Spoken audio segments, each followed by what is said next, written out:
Hey, fellow Fanisals. Claire here. Have you seen the movie A Very Good Girl yet? I finally got the chance to see this on Netflix, and I just wanted to share what I thought about it in this off season episode. If you've seen this or are interested in seeing it, stick around and listen to my review, okay? Are you ready? Let's get started. I was super excited to see this movie since I first saw the trailer.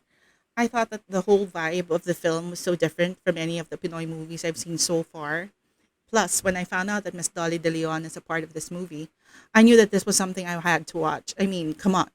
After her international acting nominations, I doubt if she's the type who'd work on a bad movie.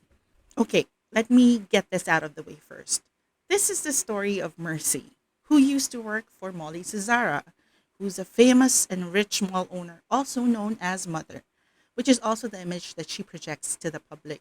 But in real life, she's actually a big bitch who doesn't care about anyone but herself. Anyway, Mercy is fired from her job by Mother herself because of a mistake that she made at work.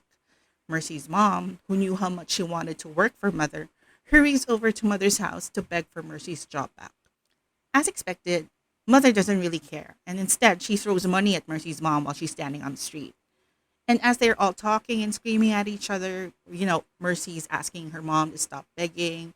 Her mom is still asking Mother for another chance, and then Mother is brushing them off. A truck then comes speeding and hits Mercy's mother, killing her instantly. And this truck, it's owned by Mother and her mall. Her face is plastered all over it. So later, Mercy tries to find another job, but it turns out that she was blacklisted from all the other companies by Mother. She tries to get help from the law, but she's told that she doesn't really stand a chance because Mother is just way too rich and powerful. Anyway, she gets so frustrated, she decides that she has to get revenge by planting herself in Mother's social circle to try to take her down. Mercy then reinvents herself as this mysterious socialite named Philo, and she proceeds to pluck out the people closest to Mother one by one. After a long series of events, Mercy, aka Philo, gets her revenge, and Mother gets her karma, just not in the way that Mercy had planned. There's this huge twist in the story in the end that leads to the movie's ending that goes to the tune of the OPM classic Dito Ba. But I don't think I should go into any details for those who haven't seen the movie yet. So let's just leave it at that. Well, now that we have the plot out of the way, let me tell you what I thought about the movie. To me, it was very refreshing to see a local movie that had this completely different vibe and plot. It was a dark comedy. It was something I don't think I've seen much of, if at all, in local cinema. It had its glam moments, but it also had a lot of campy ones too. I know some people may not like that campy feel, but I think that it was done on purpose to show how ridiculous Mother's lifestyle and this whole revenge plot was. I think I've seen reviews where people either loved or hated the movie because of how camp it was. And personally, I my opinions on this actually change from time to time, from liking it to not completely feeling it and back to liking it again. But I guess that's mostly because I didn't really expect the movie to be a dark comedy.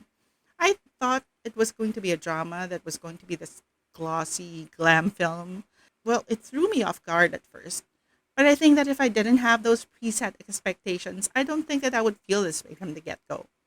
I thought that the acting in this movie was really good. I mean, I loved Kathryn Bernardo in this movie.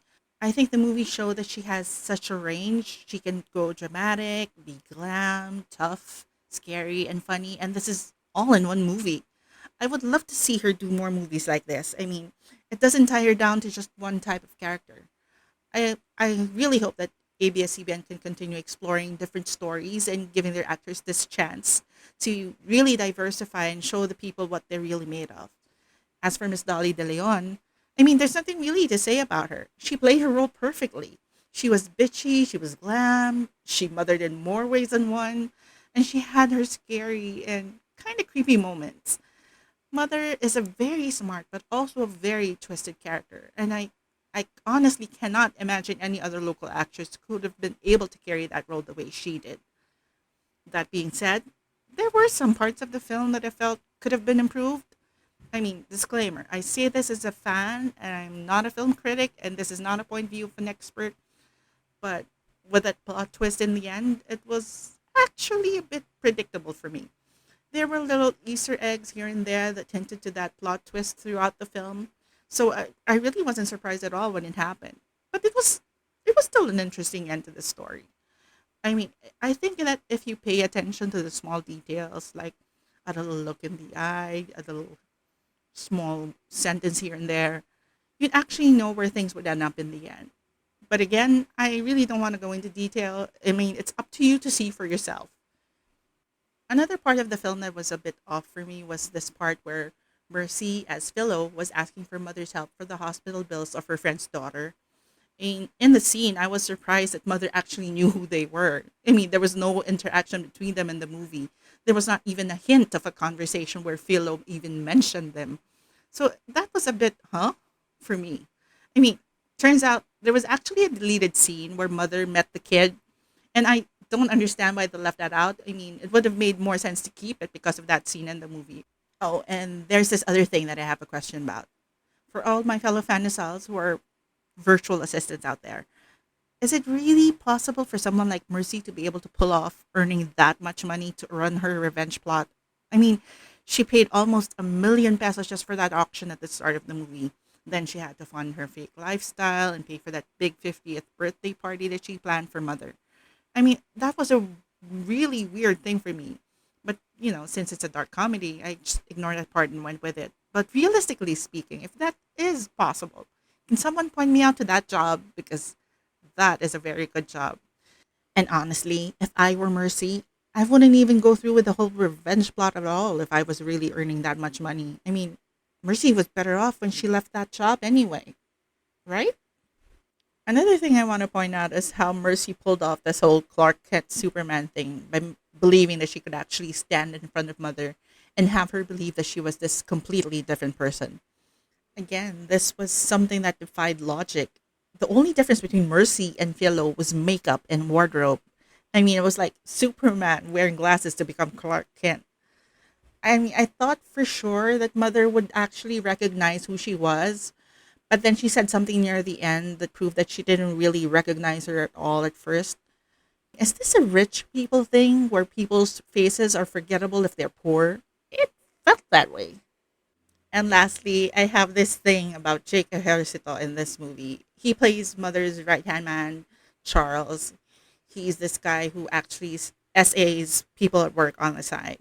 For some reason, I just couldn't find myself convinced that he was believable in that role. I'm not saying that he's a bad actor. I think he was sufficiently creepy and annoying, but he has this really young looking face that made it very hard for me to believe that he'd be old enough to be this married corporate guy. I know the guy is in his 30s and he has a daughter who's almost a teenager, but come on, he looks so young. This guy needs to share his skincare tips to the public. Anyway, long story short, A Very Good Girl is a movie that's worth the watch and it's worth the wait. It's also a sign that we can still make good movies in this country that doesn't follow a set formula. I hope this marks a whole new era for local movies, and I hope that this means I can look forward to more good ones in the future. If any of you haven't seen A Very Good Girl, or if you have seen it, please share your thoughts with us on the Fandesal social media accounts, or you can also do it on the comment section of our YouTube channel. Let us know what you think of this movie and this review. Again, this is Claire, and thank you for tuning in to this off-season episode of the Fandesals podcast.